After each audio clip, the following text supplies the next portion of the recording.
So parang gagawa tayo ng tempura.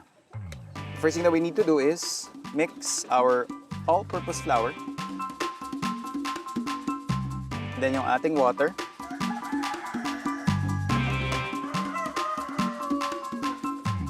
Then yung ating itlog. Tapos season lang natin ng konting salt.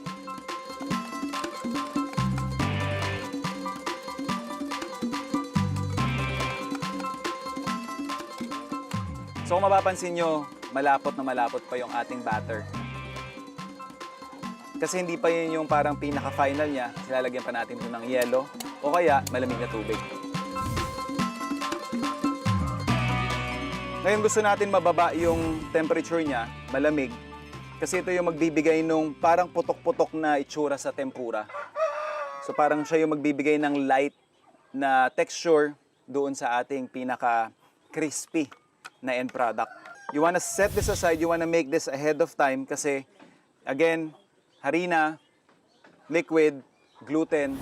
So gusto natin mas light pa yung magiging pinaka-batter natin o yung magiging epekto nito doon sa ating squash blossoms.